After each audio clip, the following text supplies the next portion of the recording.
Hey there, how are you doing? My name is Angel, and I like all things that are mysterious, right? And I'm super excited because after I went through the whole Haunted Rockford and the mayhem and murder and mayhem books that happened here in Rockford, it makes me want to get back to like old cases that happened here, because then I can physically go there, and that's what truly makes me happy, is going places. So today, my very first case, a man named Joesph Maggio. Now, there's some controversies about Joesph Maggio, and we'll get into that. But it's very loud over here, so I don't know if we're going to stay over here for very long. And it doesn't really specify exactly where. We're just going to kind of get out, walk around a little bit. So let's go take a peek. I'm kind of curious. I got to turn on my hazards. I don't have my hazards on right now, and I really need them on because I don't want somebody to hit me or whatever. So let's go see what we can find out. Ugh.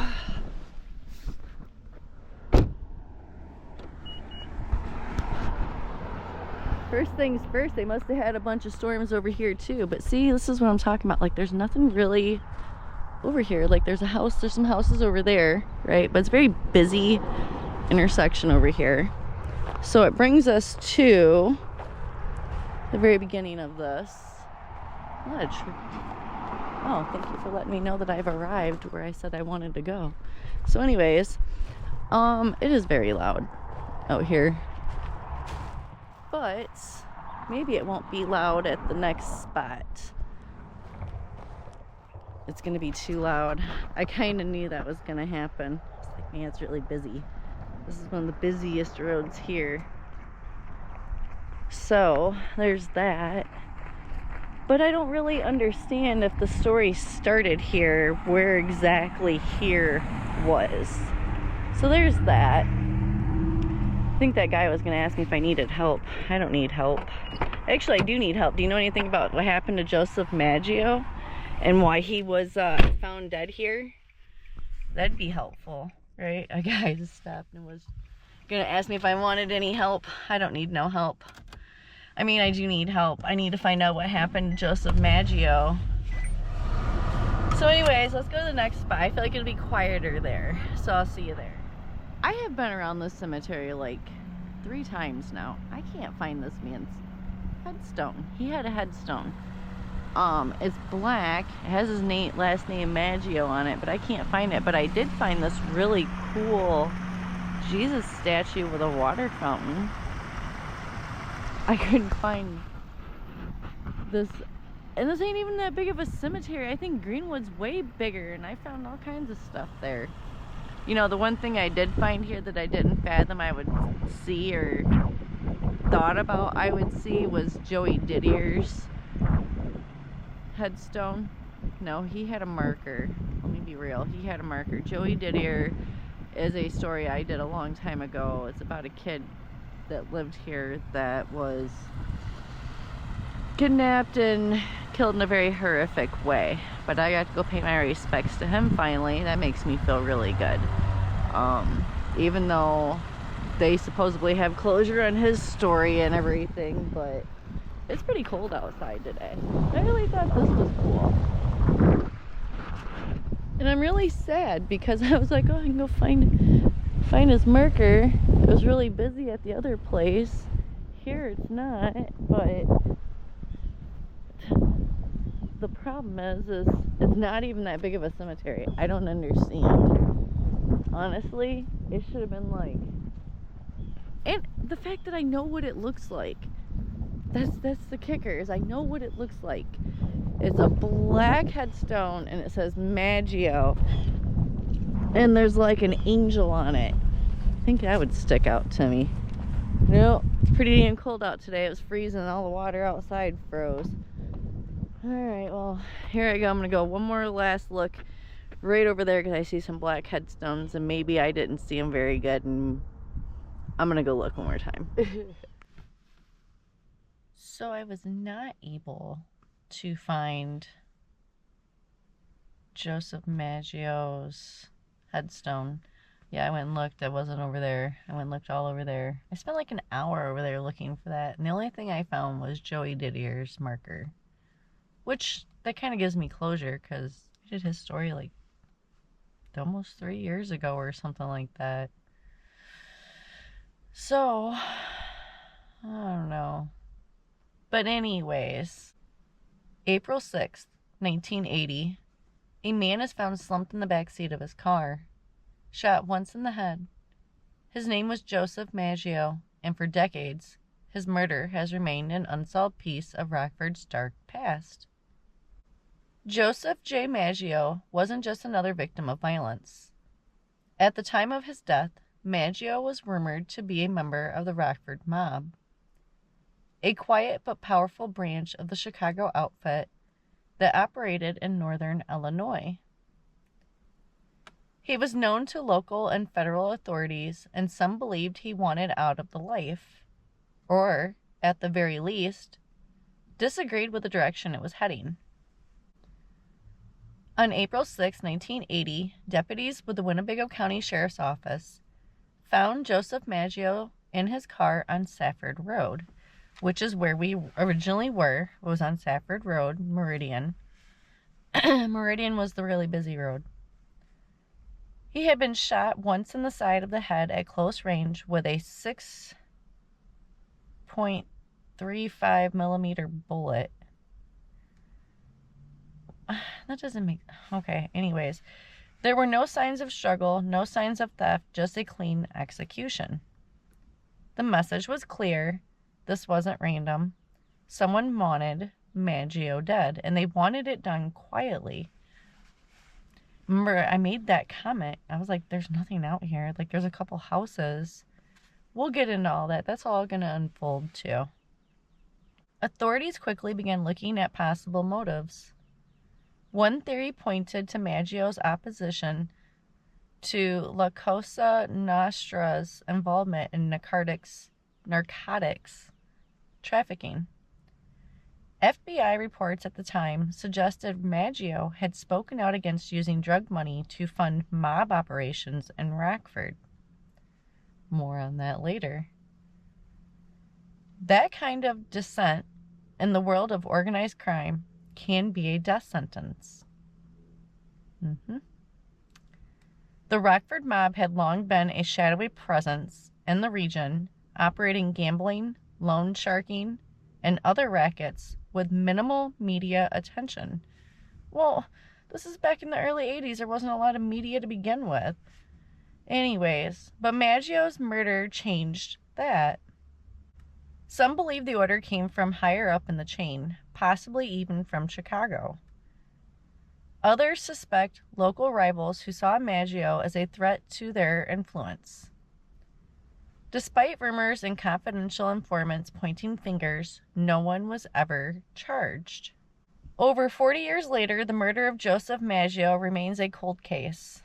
Law enforcement never closed the file, but without a break, and with many key players now dead, it may never be solved.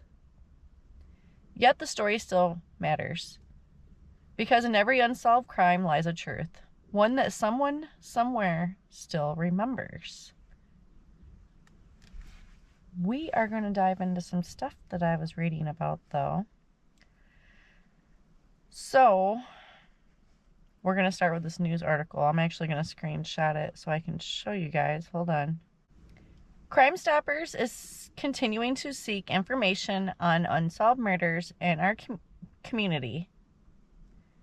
Among the unsolved homicides in recent years are the following. Oh, some of these we're going to cover later. On December 4th, 1979, Rosemary Peterson, 23 years old, was found beaten and stabbed in her apartment at 3013 Edelweiss Lane in southeast Rockford. I don't know where that is. I will learn where that is eventually. The next day, Rosemary died in the intensive care unit. On April 19th, 1980, Joesph Maggio, 43 years old, was found shot to death in his car just a short distance from the intersection of Meridian and Safford roads on Rockford's far west side. Another violent death was discovered on February 10, 1982, when Lee A. Lampley, age 35, was shot to death in a parking lot located at Charles and 9th Street near Swedish American Hospital. That one blows my mind.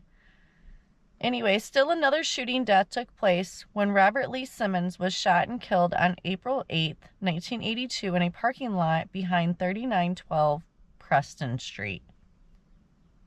I think I know that story. I think I know that story. I don't know. But anyways, Crime Stoppers is seeking information that will lead to the solution of these cases and will pay a cash reward of up to $1,000 for information leading to the arrest and to the filing of the criminal charges against the person responsible for any of these murders. Anyone with information should call Crime Stoppers at 815-963-7867, and callers do not have to give their names. Cash rewards are also paid for information on other felony crimes or fugitives in the Winnebago and Boone County areas. So, there was that too, right? So, remember how I told you I was looking for his headstone? Well, here's a picture of that I didn't find. Then I found this. And for the life of me, when I first started reading it, I was like, what does this have to do with Joesph Maggio? Well, remember what I was just talking about, sort of, right? So I found this other one. This is on the gangstersinc.org website. Yeah, you heard me right. And it started off with the mafia profile of the Rockford crime family mobster Salvatore Galuzzo, right? And I'm like, that's not Joesph Maggio. What does this have to do with him? Because what does this have to do with him? So we're going to get into that. It's very deep. Okay. With his death on May 4, 2016, at the age of 82, mobster Salvatore, or Sam Galuzzo closed the extensive file the FBI had on him relating to his involvement in the Rockford La Cosa Nostra family and possibly the Sicilian mafia. Many in local law enforcement and at least one newspaper reporter felt that Galuzzo was the undisputed head of what remained of the Rockford crime family. Ooh, here's a picture of him. I'm going to take a picture of that. Galuzzo was born March 6, 1934 in Argona, Sicily. Although nothing is known about his life in Sicily other than he worked on the family farm, he had moved to Rockford, Illinois shortly after marrying Giuseppe Perano in Argona. Galuzzo's time in Rockford in the 1960s consisted of raising a family and working at the various Rockford mob-fronted businesses. In February 1968, he attempted to get the city to pay for damages on his car relating to an accident with a loose manhole cover. They're not going to pay for that, buddy. But you have to make sure that you have your sticker and your insurance and all this. You have to spend all this money, right? But let their city streets do damage to your car. They're not going to pay for that. Sorry. It's a waste of your breath. Anyways, in 1970, Galuzzo was listed as the owner of the Stavon Tap at 1051 West State Street. This business had been secretly controlled by the Rockford LCN for many years, and he was no doubt a front man for the business.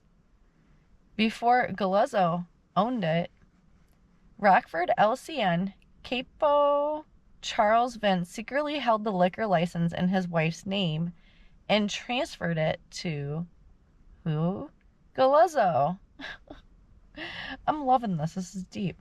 Around this time, Rockford underboss Frank Buscemi. I know that name too.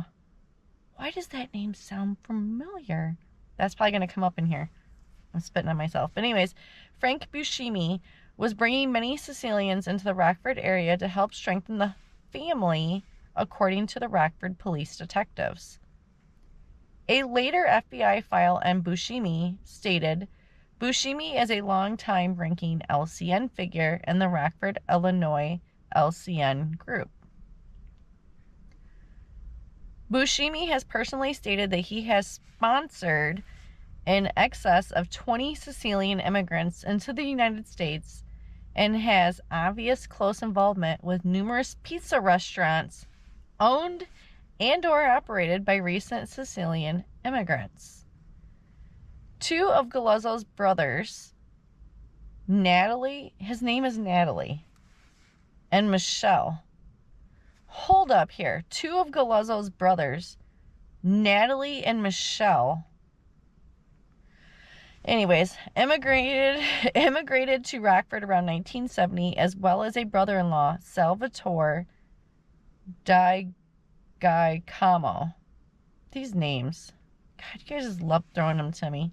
Anyways, undoubtedly, these men were some of those Sicilian immigrants sponsored by Buscemi. In early 1971, Galuzzo was mentioned briefly in Rockford mob member Sebastian Galata's FBI files.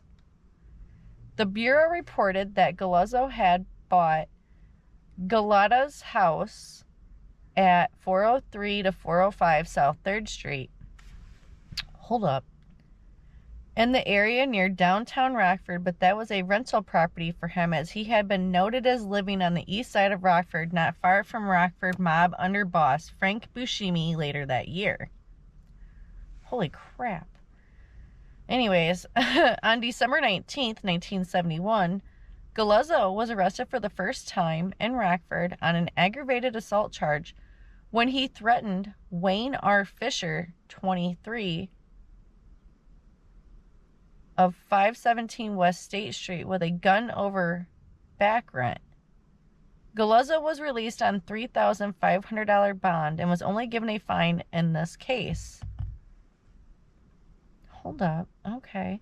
Galuzzo was arrested once again on August 25th, 1972, when he was charged with aggravated battery in the stabbing of Filippo Mendez, 38, of 405 South 3rd Street. That is wild to me that they post people's addresses back in the day, okay? So we're going to see that, because there's other news articles. I actually found out where Joesph Maggio actually used to live at. Because of news articles, they posted people's addresses. What kind of world did we live in? Okay, anyways. While at the Stavon tap, Galuzzo demanded the $15 Mendez owed him. Mendez said he didn't have it. Galuzzo slapped him, and when they went outside, Galuzzo stabbed Mendez with a hook knife. A hook knife. I think I need a hook knife now because that just sounds horrific. Anyways, leaving an 8-inch stab wound in his left chest. That's right above your heart, man. Anyways, Galuzzo was held on $3,500 bond and again was only fined in this case. Shut the front door. Is this because of the mob's ties to the police? Because, come on, let's be real. Anyways, is that the reason? Come on now. Did that guy die? It didn't say he died. It just said that he left a wound. Okay. By December 1976, Galuzzo had changed the name of the Stavon Tap to Night and Day Disco in response to the new music dance craze that was becoming popular, but that month the tavern allegedly had a break-in. According to Galuzzo, $3,708 worth of liquor, electronic equipment, and money was stolen when someone took the hinges off a backstage door.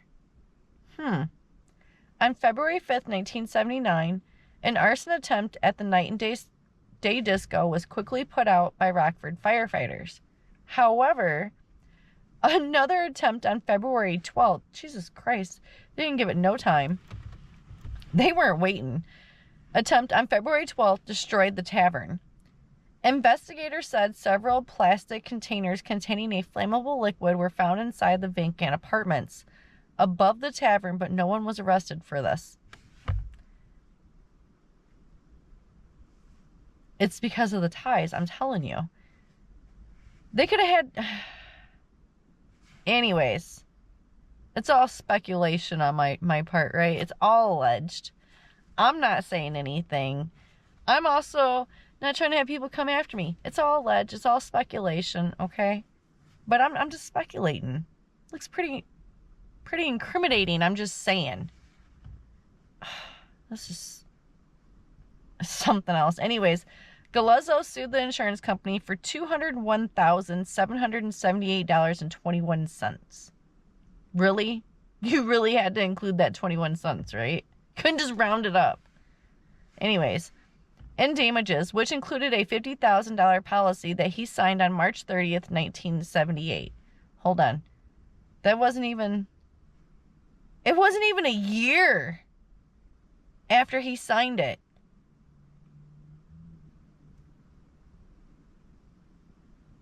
It was almost a year. It was almost a year after he signed that policy that it burned down. But anyways, it is unclear if the money was paid to Galuzzo, but by later 1979, the liquor license was transferred to Frank A. Buscemi, the son of underboss Frank Buscemi. The younger Buscemi then opened up a popular night spot called Plaza Suite at 640 Hollister Avenue. I need to go look at all these places because I don't think any of these places exist anymore, for starters. But for two, you know what I like? I like going to places. It's so cool being there. Anyways, it makes it more authentic. According to a former employee of the lounge, the elder Buscemi was really the owner and would make regular visits to check on his investment, and it was also said that cocaine was being run in and out of the business regularly. But it was the 80s. Everybody knows that's what was going on. Anyways, according to FBI files, in February 1980, Rockford mob boss Joe Zamuto, which I seen the Zamuto name all over that cemetery. A lot of other suspected mob boss tied people as well, alleged, right? Had held a series of meetings with the Rockford LCN members at his winter home in Fort Lauderdale, Florida. Okay. It was at one of these meetings he informed the members that the Rockford family would start trafficking in narcotics. You know, not one time have we heard Joesph Maggio's name. And remember, that's who this whole story was about, was Joesph Maggio. This is his story. This is where it comes in, I'm letting you know. One Rockford member, Joe Maggio, right, voiced his displeasure at this decision, and it was duly noted. According to FBI files, within 2 days of returning to Rockford, Maggio's daughter was severely beaten by a Rockford narcotics dealer related to Zamuto. You know, there's actually an ice cream shop here in Rockford, and it's called Zamuto's. And I wonder if it's the same family. But I love their unusuals. I actually did a video, I think it was last year, and I showcased one of the unusuals from Zamuto's. So anyways, that name keeps popping up with mob ties, though I'm just speculating. It's just allegedly speculation at this point, right? That's all I am, is speculating of what I see. The files noted that Maggio was furious over the beating and openly exchanged threats with the dealer for almost 2 months. Sensing that Maggio could become a problem, Zamuto dealt with this swiftly. Now, this is the thing. Okay. I have read this story a couple of different times now on different couple websites. And there's been different dates, right? So some say April 9th, 1980. Some say April 19th, 1980. This one also says April 9th, 1980. I don't know what day it is. I don't know if it's the 9th or if it's the 19th. And because I couldn't find his headstone, I'm not going to know because I couldn't find his actual headstone. And on the Find a Grave website, they said the 9th as well. But then the news article said the 19th. So I don't know. I don't know which date is accurate because both are listed. I don't know if it was an error. Somebody forgot to put a 1. I don't know. Maybe somebody added a 1. I don't know. Couldn't figure it out. Couldn't find his grave either. Anyways, Zamuto dealt with this swiftly. On April 9th, 1980, Winnebago County Sheriff's deputies found Maggio's car on the side of Safford Road, near Meridian Road, on the western edge of Rockford, which that's where we kind of started, right? Slumped in the back seat was the body of Maggio, who had been shot once in the side of the head with a .25 caliber pistol at close range. Got it. Pistol at close range. FBI files from February 17th, 1981. Okay, so it had to have been the 9th, not the 19th. Showed that the Bureau had a prime suspect in Maggio's murder, but the killer was never brought to justice. Mob ties, right? February files from February 17th, 1981 show that the Bureau had a prime suspect in Maggio's murder, but the killer was never brought to justice. Later, rumors swirled that perhaps Maggio's longtime friend and Rockford LCN member, Sebastian Galata, was involved as well as Salvatore Galuzzo, in order to cement his initiation in the Rockford mob.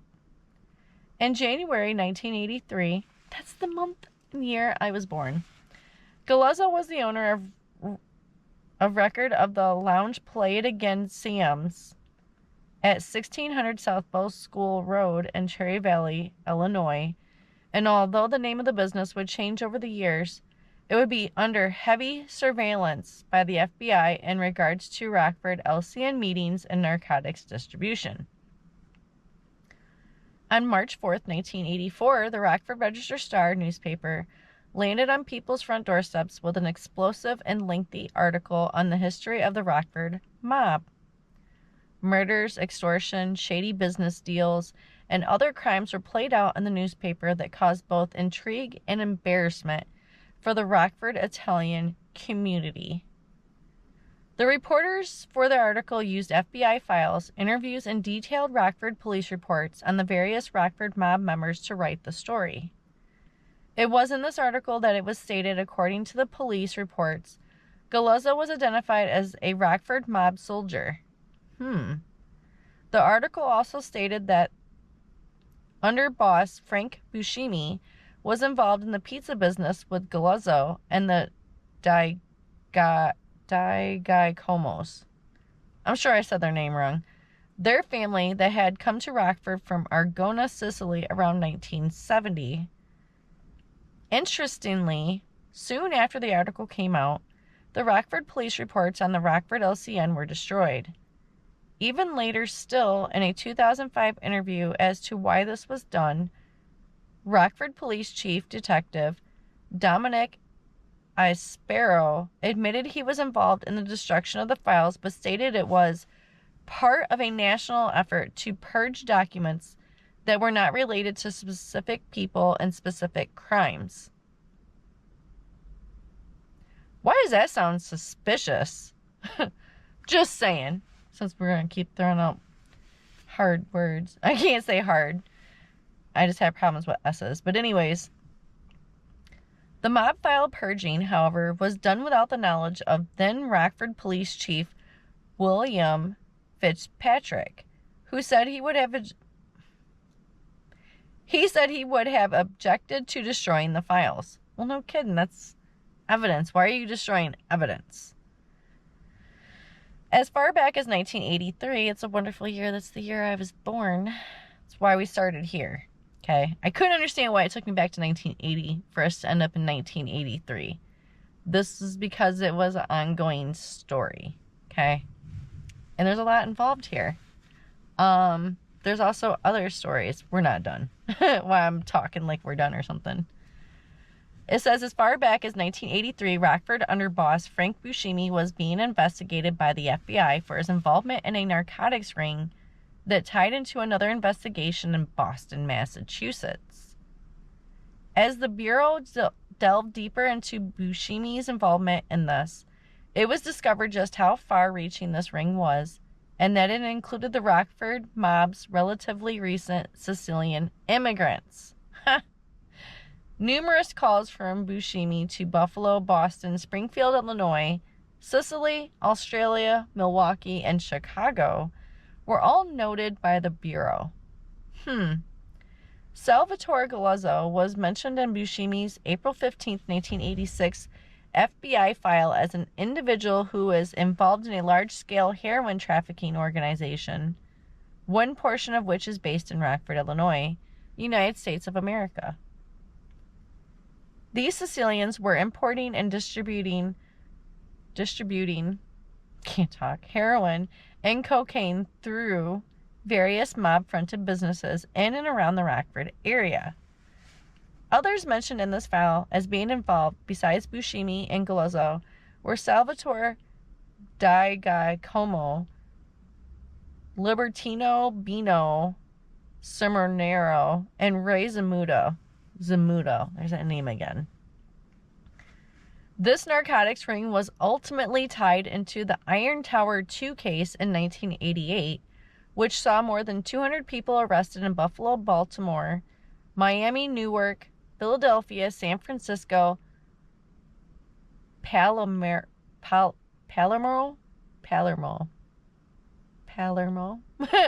I can't pronounce that word, but anyways, Bologna. Is that Bologna? Bologna. Sure, I said it wrong. And Florence. I'm like, Bologna? Anyways, the lone Rockford arrest was Joe Ocello, a Sicilian who had come to Rockford in 1972 and was the owner of record for the Sicilian restaurant in Roscoe, Illinois, which was also under heavy FBI surveillance. Why were they surveilling them? Anyways, the FBI stated that this case grew out of the previous pizza connection case. They gave me my answer. You ask and you shall receive. I wonder if I'm going to hear more. I'm sure we're going to hear more about that too as well. The previous pizza connection case. I can't. Additionally, Galuzzo had two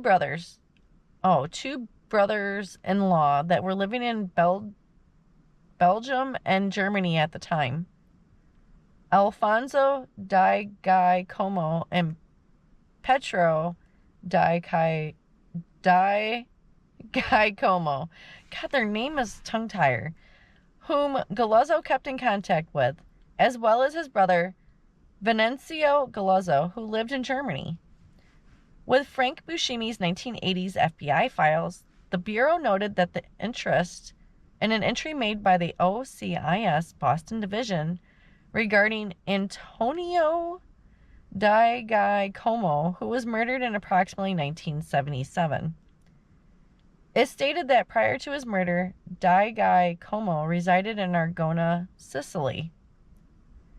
The Bureau then noted that Frank Buscemi, as well as Salvatore Di Giacomo, Salvatore Galuzzo, and two other redacted individuals were born and immigrated from Argona.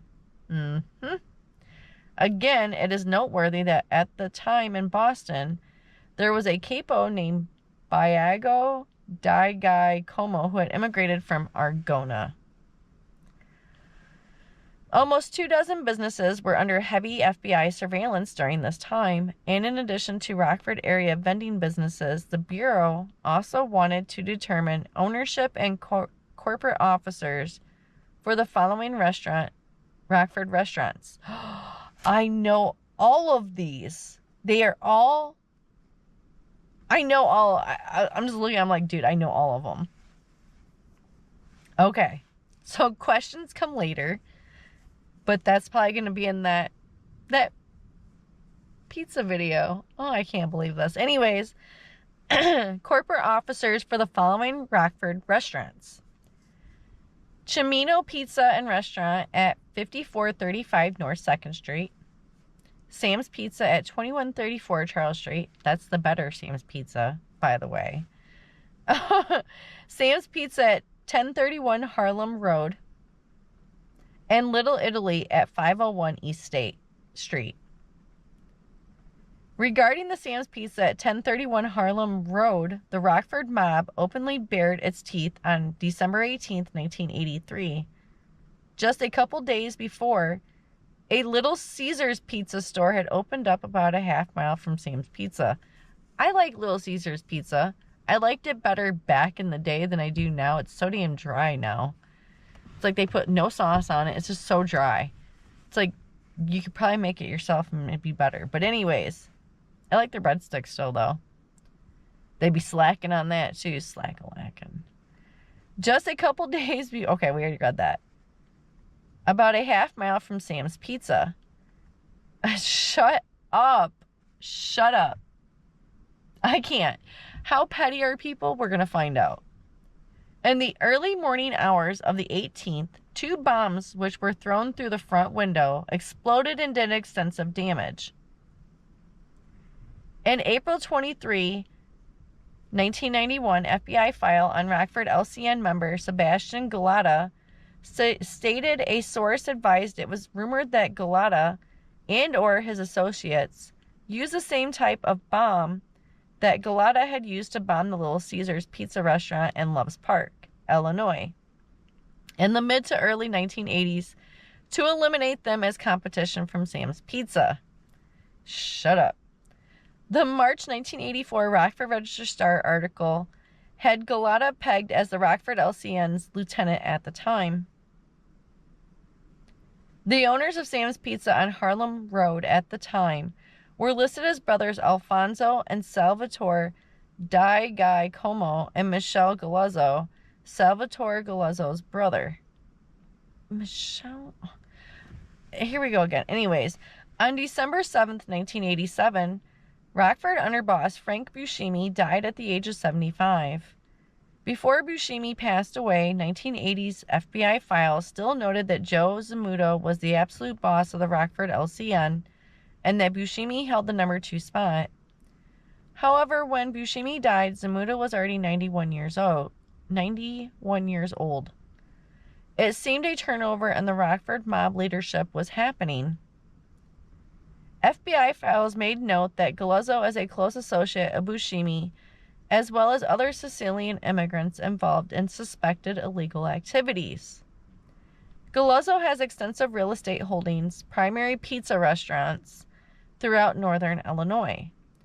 While earlier FBI files noted the possibility that younger mob members were hungry and preparing to take over, this may not have been the case, as a January 14, 1994 FBI file entry on Galata points out.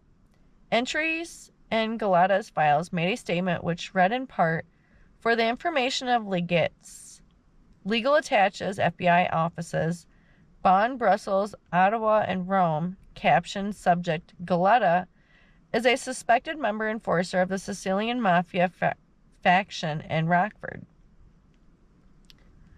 Recent investigation centers around the discovery of a newly established meeting site, a location frequented by most of the individuals suspected of being Sicilian Mafia members in the Rockford area.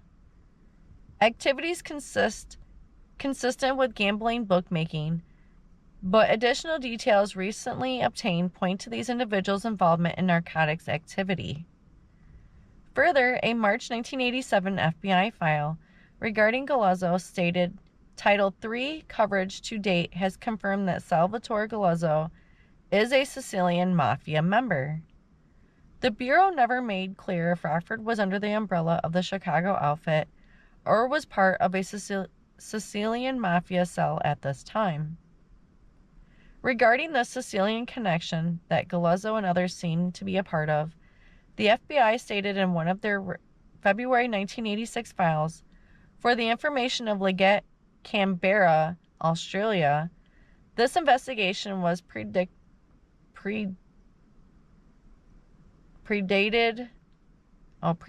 on reliable information which indicates that numerous Sicilian immigrants residing in northern Illinois with ties to established Sicilian mafia families in Sicily, can't talk. So many, it's the S's, right? I told you guys, are involved in the importation and distribution of white heroin into the United States. The majority of these individuals are recent immigrants from Argenteuil province, Sicily, and have been naturalized as United States citizens or are currently in the United States in a permanent registered alien status. During the course of this investigation, numerous toll records have been pulled for residential and business telephones subscribed to by suspected members of the Sicilian Mafia organization operating from Rockford. Sebastian Nabi Galata, who was identified as a lieutenant in the Rockford Register Star's March 1984 article, also had the responsibility of collecting gambling proceeds and street tax money on behalf of the Rockford mob. He was also listed as a close associate of Salvatore Galuzzo and was the prime suspect in the bombing of David Hall's house on April 11, 1991. Hall had been hosting high-stakes card games, and Galata had told Hall the boys want a piece of the action, to which Hall refused. The night of the bombing, Hall was hosting another card party when a bomb blew up in the front porch and seriously injured gambler Stefanos Steve Christitis. I'm sure I said his name wrong, but it looks like that. But anyways, as agents were digging deeper into Galata's activities, a November 17, 1992 entry stated, source advised, redacted, Galata had information, redacted, that he represented a strong organization, that he, Galata, was now a partner in the illicit gambling business, and that he wanted 30% of the proceeds from the gambling business. Source advised he suspected Galata was a member of the mafia. Galata is a long-established and currently active member in the Rockford LCN and has historically been socially and professionally linked to Rockford LCN figures in relation to his extensive gambling activities and as a collector of monies for the Rockford LCN. Since the inception of this investigation, 2 additional individuals and an attorney representing a third individual have identified Galata and or close associates of Galata as extorting money from hosts of numerous local high-stakes poker games. Yep, that's not going to go well. One of those individuals has characterized the bombing of David Hall's residence as a message to individuals who are hosting and or participating in gambling games that were not approved, i.e. money having not been paid to individuals who were in control of the gambling in the Rockford, Illinois area. The third individual was approached by 3 close associates of Galata about receiving a cut from a poker game that he hosted. Around this time, it seemed that Galuzzo and others were also running organized gambling in Rockford. Many of these high-stakes games took place in pizzerias, hotel rooms, and businesses such as a tax service place and a soccer sports store that Galuzzo owned. Shut up. That's just funny to me. Around this time as well, and coincident with a joint investigation with the Illinois State Police Division of Criminal Investigation of Rockford LCN figures, the following subfiles were created. It just cracks me up. I know these pizzerias. Sam's Pizza, 2134 Charles Street, Rockford, Illinois, owned by brothers Salvatore and Alfonso Di Como. Sam's Pizza. That's why they didn't give me a job. They probably found my YouTube channel. They probably be digging if they mob and shit. They're like, oh, this bitch talks. We ain't hiring her. Not even to deliver pizzas. She'll see too much. I'm nosy. I actually applied there. as a pizza delivery driver. And they... Now it all makes sense to me. Okay. I couldn't understand. Now I understand. Sam's Pizza, 130 North Blackhawk Road, Rockton, Illinois, owned by Alfonso Daigai Como. Sam's Pizza, 1031 Harlem Road, McChesney Park, Illinois, owned by the Daigai Como brothers and Mike Galuzzo. Sam's Pizza at 138 North State Street in Belvedere, Illinois, owned by the Alfano family. Pino's Pizza, God, all of them, 2216 North Main Street, Rockford, Illinois, owned by Antonino Pipitone. I'm sure I said that all wrong. Anyways, Pericone's Pino's Pizza, 5851 Forest Hills Road, Rockford, Illinois, owned by Paul and Marie Pericone. Villa de Roma, well, they're not even there no more. Is this updated? Okay, hold on. Villa de Roma at 1620 Harrison Avenue, Rockford, Illinois, owned by Antonio Buscemi. That one has been torn down. That whole building has been leveled. I watched them tear it down. Villa de Roma actually moved to Alpine. They're actually right across the street from Alpine Park in Rockford, Illinois. Anyways, Villa de Roma at 3457 Merchandise Drive, Rockford, Illinois, owned by Antonio Buscemi. John's Pizza at 2914 11th Street, Rockford, Illinois, owned by Giovanni F. Frisella. Vince's Pizza at 1112 Madison Road, Beloit, Wisconsin, owned by the Gabrielle family. Domenico Pizza at 534 East Grand Avenue, Beloit, Wisconsin, owned by the Gabrielle family. Sam's Pizza at 1313 Milton Avenue, Janesville, Wisconsin, unknown owner. Well, how do you not know the owner? I don't understand that. But anyways, Deja U Club, 1600 South Bell School Road, Cherry Valley, Illinois, owned by Salvatore or Sam Galuzzo. Bino's Restaurant at 6935 11th Street, Rockford, Illinois, owned by Libertino or Bino Sermonero. Ross's Restaurant at 807 through 809 East State Street, Rockford, Illinois, owned by Phil Di Giovanni.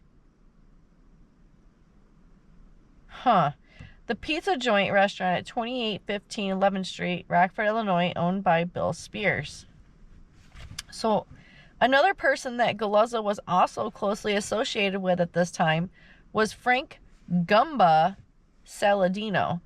Saladino was a Rockford native who worked on the fringes of the Rockford mob but had moonlighted for the Chicago outfit starting in 1976 as an enforcer and hitman. Saladino was hooked up with the 26th Street and Chinatown crew of the outfit, but still kept his ties to Rockford. Though Saladino was known as Gumba to his Chicago associates in Rockford, he was simply known as Fat Frank due to his 300-plus pound frame. You know, it always cracks me up with their, like, old school names. Like, they'll call somebody tiny and they're, like, fucking huge. Them names back in the day were funny. Anyways, though no one called him that to his face, of course not. He's a fucking hitman. Get out of here. Saladino was also involved in various land deals with Galuzzo, forgetting their names again here, and others, and apparently was part owner in Worldwide General Contracting, along with Galuzzo, Aldino Di Giuseppe, Frank P. Vella Jr., and J.S. Trost. That name sounds familiar. Anyways, one place that was under FBI surveillance around 1992 was the Cherry Lounge, formerly Play It Again Sam's, which was owned by Galuzzo. The FBI noted that the lounge was being used as a monthly meeting site for the Rockford mob. In April 2005, when the federal government unleashed their indictments in the Chicago Family Secrets case, one of those included was Frank Saladino. When FBI agents came calling for Saladino at the hotel he was staying at in Hampshire, Illinois, they were surprised to find that he had passed away a few hours before of natural causes. Saladino had been collecting gambling debts and working as an enforcer, alternatively for the Rockford mob and the outfit, when he was found dead. During the family secrets trial, Winnebago County Chief of Detectives Dominic Espero was called in to identify a series of photographs relating to Rockford's involvement with the outfit in a gambling operation. In addition to identifying photos of Rockford natives Joseph W. Saladino and Frank Gerasi, Espero identified 3 surveillance photos of Frank Saladino with Salvatore Galuzzo. So the GoPro got too hot and shut off, and then I had to go get Lexi from school, and as you can tell, I'm losing sunlight fast. I don't remember where I left off at, and we're just going to kind of get into it. Espero identified 3 surveillance photos of Frank Saladino with Salvatore Galuzzo. The photos were taken outside a restaurant on April 20th, 1989, and shows Saladino walking a few steps behind Galuzzo, seemingly in deference to him. Even though Salvatore Galuzzo, Joe Saladino, and Frank Gerasi were mentioned at the family secrets trial, they were not charged in the case. When the Rock River Times asked about his possible role in the family secrets investigation, Espero refused to provide any details. Hoping that his name would stay out of the newspapers, Galuzzo was probably more than a little dismayed when Rockford police officers responded to an armed robbery in progress at a business at 3307 Kishwaukee Street on the night of October 16, 2007. When the officers arrived, they witnessed 2 gunmen attempting to flee the scene. While one gunman got away, the other, Byron Starks, was ordered to the ground by police. As Starks was about to comply, 80-year-old Vaughn Curly Fitzgerald appeared from a doorway and fired 2 shots at Starks, striking him once. Officers ordered Fitzgerald, who was hard of hearing, to drop his weapon several times before the officers shot and killed him, as Fitzgerald raised his weapon on them.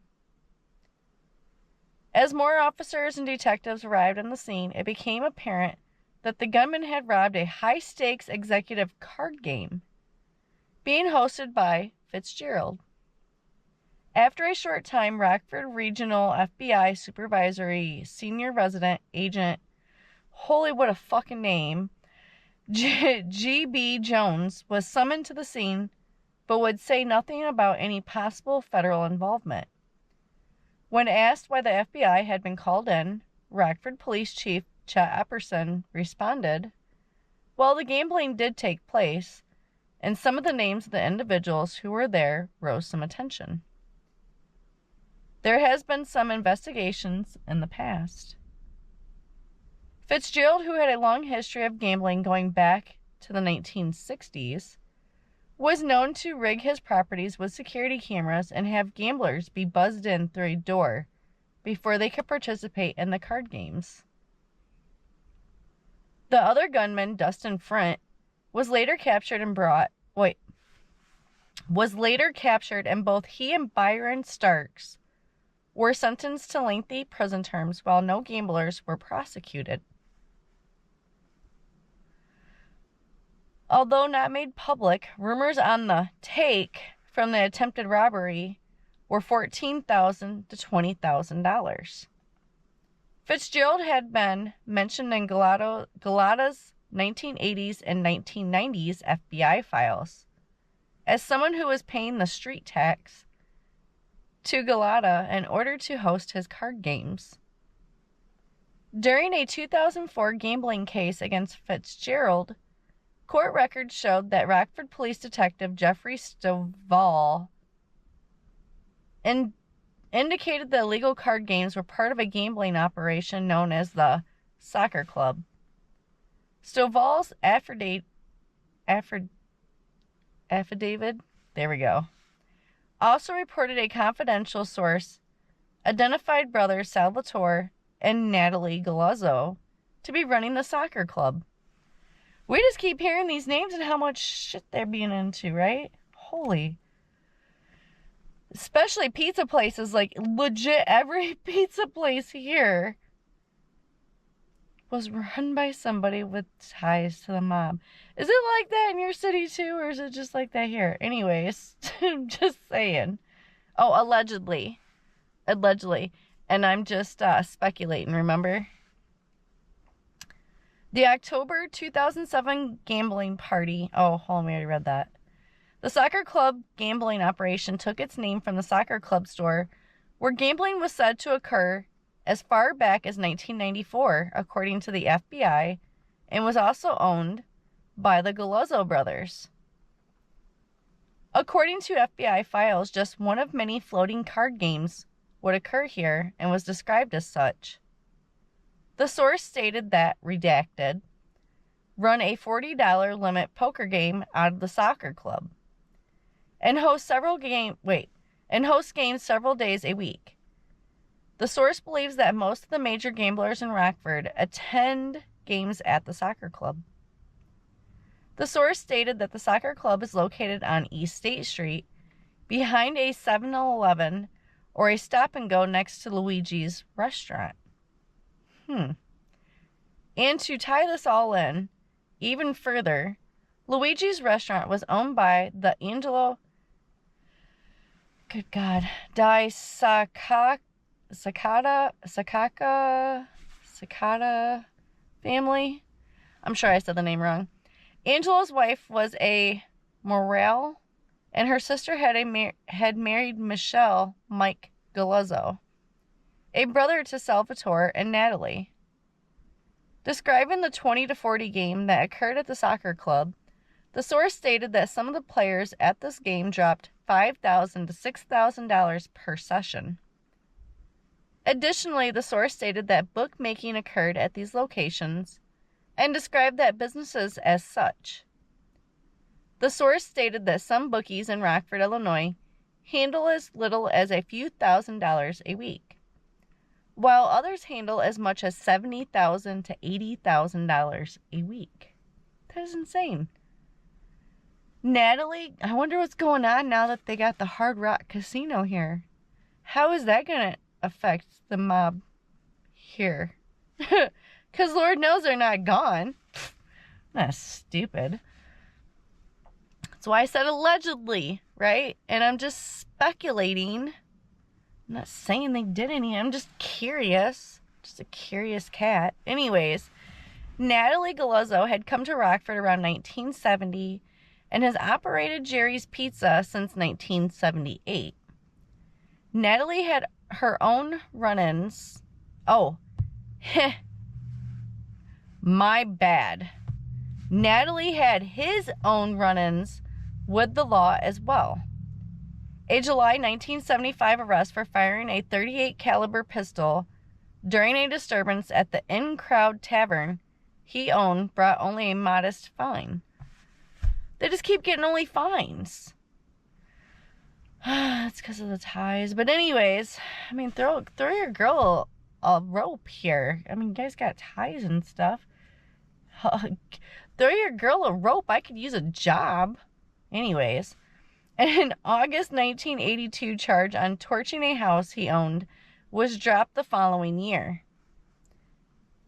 Natalie was also observed, often during FBI surveillance, being in the company of his brother, Salvatore, as well as Frank Saladino. In fact, during one particular surveillance, the FBI referred to Salvatore in the files as one of the two Italian brothers that look and dress alike. While it is unknown if Galuzzo took the reins on what remained of the Rockford LCN, what is clear is his leadership role as illegal organized gambling in the Rockford area, his involvement in heroin and cocaine distribution in northern Illinois and southern Wisconsin, and his extensive business and land holdings, all of which made him a very wealthy man. Yet he continued to live in the same modest brick house brick ranch house for over 40 years. So that was the gangster side of it, right? I know a lot of these names. Well, anyways, it says, mob murder suggests link to international drug ring. But we kind of alluded to that already anyways, but it comes back around. He was found dead in the back seat of his car along Safford Road, which we were there this morning, by 2 Winnebago County Sheriff's deputies on April 6, 1980. Hold on. I kind of want to skim past some of that stuff. Okay, so anyways, the victim, Rockford mob member Joesph Maggio, was shot once in the side of the head at close range, and that the bullet was made in Austria. Now, that's something we didn't hear before. His killer has never been charged, and the shooting remains an open and unsolved case.